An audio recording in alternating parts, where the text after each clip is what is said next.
Someone in this house said the shelves would be up by Sunday. It isn't a hard job. 4 brackets, a length of pine, and a drill that's been sitting on the garage shelf since the move. It's the kind of promise we make on a Thursday, in a voice with no doubt anywhere in it, because the work has already been done once. Done perfectly, in the head, where the pine is straight and the wall has no wiring in it, and nobody has to drive back to the hardware store on a hot afternoon. For the one bolt the packet didn't include, it's Sunday now. There are no shelves. You've made this promise we all have. The shed, the spare room, the report that was going to be finished before dinner. And the strange part isn't the delay.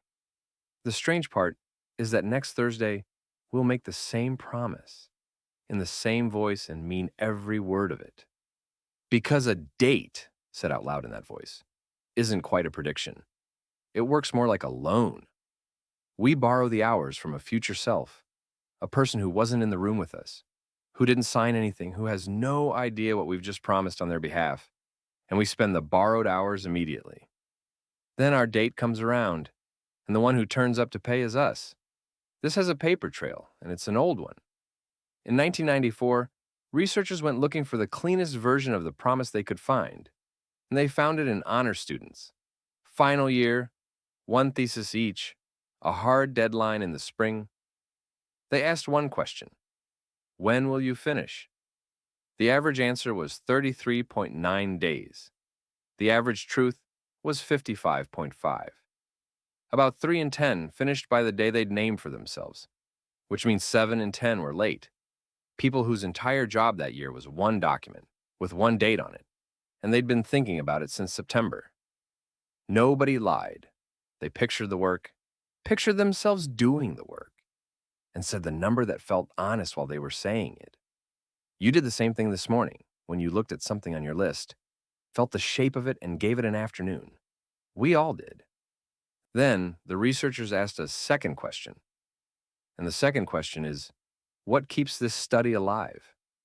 Imagine everything going as badly as it possibly could. Not the plan, the disaster. So the students sat there and pictured the flu, and the lost draft, and the advisor who goes quiet for 5 weeks. And out of that private disaster movie, they produced a number. And the number was 48.6 days. Reality came in at 55.5. Reality strolled past their worst case and kept walking by about a week.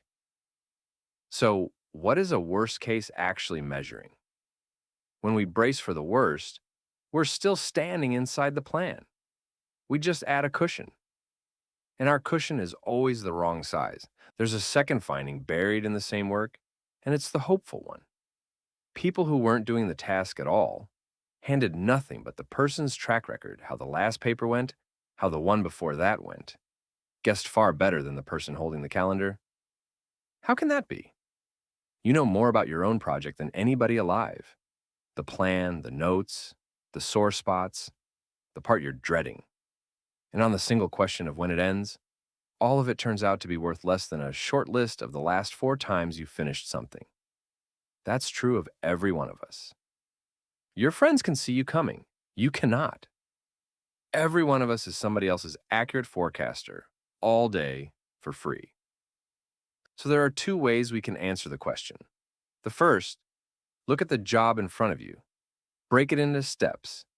Imagine each step going the way you mean it to and add up the pieces. The second, ignore the job almost entirely and ask what happened the last 10 times anybody tried something like this. Researchers call these the inside view and the outside view, and the finding is dull and stubborn. The inside view feels like knowledge. It behaves like hope. And the outside view always feels like cheating, because taking it means refusing to use the one thing you actually have in your hands.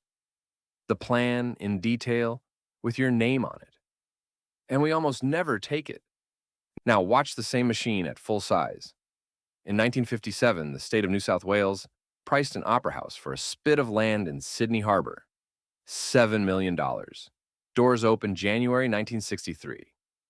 Every line of that estimate came from people who built things for a living, in a room, with the drawings on the table. The doors opened in October 1973, 10 years late, at 102 million, which isn't 7 million with some slippage. That's a different building. Sorry, the same building. A different number. A child born the year of the estimate could have finished school before the first audience sat down. The best story about this belongs to the man who named the problem, because it happened to him, with the answer sitting in the room. In 1976, Daniel Kahneman was on a team writing a school curriculum, and one afternoon, the team did the pleasant administrative work of guessing when they'd be done. Call it 2 years.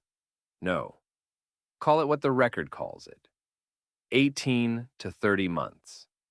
Then, one member of that team, a man who had spent his career around projects exactly like this one, was asked what he knew about other teams, and he said slowly that he couldn't think of one that had finished in under 7 years, and that a fair number had never finished at all. The right number was already in the building. It just wasn't in the plan, and it didn't change the plan. The book took 8 years. By then, the ministry had lost interest, and it was never used. Now, the obvious objection, and it deserves a hearing. Students are students, and a thesis has one author, a soft deadline, and a whole life competing for the hours. Fair. So raise the stakes as high as they go. Across roughly 70 years of records on large public works, 9 out of every 10 come in over budget. The Channel Tunnel 80% over in real terms, Denver's airport 200.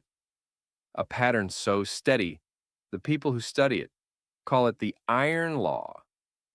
These are the most watched, most audited, most expensive plans we know how to make, and they miss in the same direction as a student with one chapter left.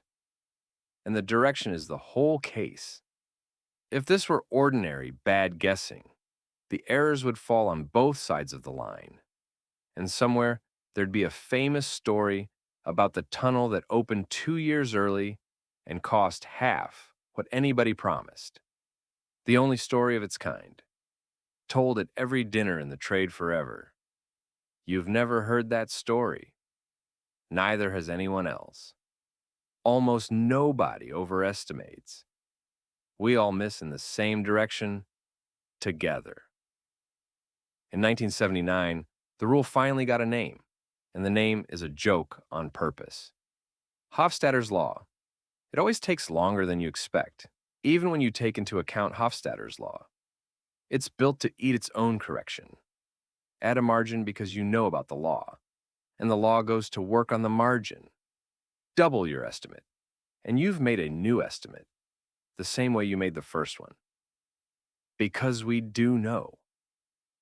Ask anybody naming a date, whether the last one ran long, and they'll say yes right away, cheerfully, like a joke you both already know the end of. And it changes nothing about the words that come out of our mouths.